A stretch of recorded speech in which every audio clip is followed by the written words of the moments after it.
Hey Grandma, so innate immunity is one of two types of immune responses that we have.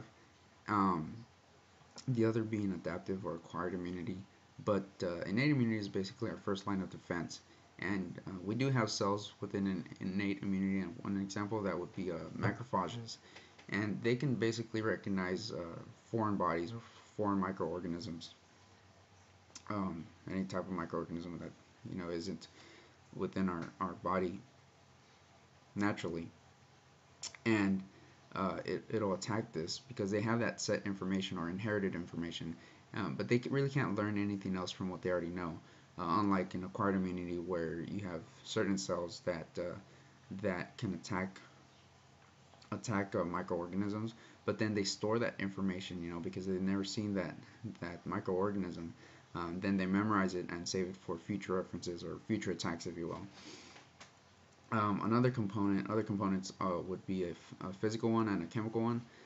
Perfect example for a physical component would be our skin. So it's basically a physical barrier, and nothing can really penetrate it. Only certain microorganisms can. But one of the ways to penetrate it would be through insect bites, where you can get introduced some bacteria or viruses, and the another way would be like an abrasion. I actually have one right here. If this isn't treated very well, if it's not washed off promptly, or bacteria can enter it and I can get an infection. Um, uh, but so that would basically be a breaking of the barrier.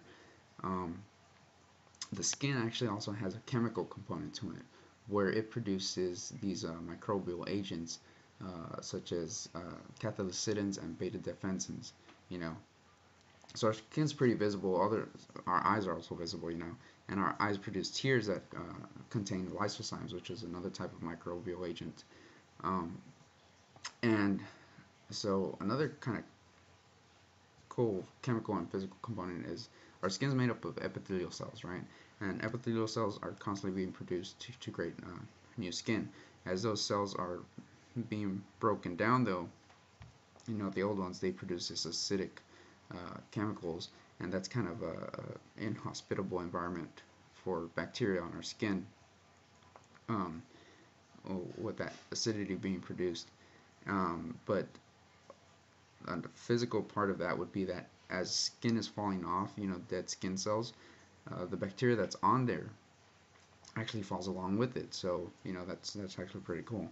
And um, our epithelial cells, it's not just found on our skin, but on lining of certain tracts. But these epithelial cells are usually covered by a mucosal membrane within our body, and our mucosal membrane also creates these. It's also a physical barrier where it's you have this mucosa that's kind of not letting things come in, but it also produces the microbial agents that I mentioned before, but also produces NAMLA, and it actually also produces lactoferrins and transferrins. And these transferrins, what they do, lactoferrins, is that they have a high affinity for iron, so they bind to iron. And for bacteria that need this iron, they can't get it because these transferrins already have it. So this bacteria basically dies off. Um, Perfect example for this mucosal membrane um, would be our respiratory tract. So our respiratory tract, starts at our nose. We have hairs in there that kind of keeps things out. That's a physical barrier. But then further down, we have this mucosal membrane, and even within our lungs and our we have these cells or component like physical structures called cilia that they're moving. They keep moving up, and moving things up. So we produce this kind of phlegm that kind of takes everything out, and that's another physical part of it. Our intestinal tract also produces a lot of these antimicrobial agents, and it also has a mucosal membrane, and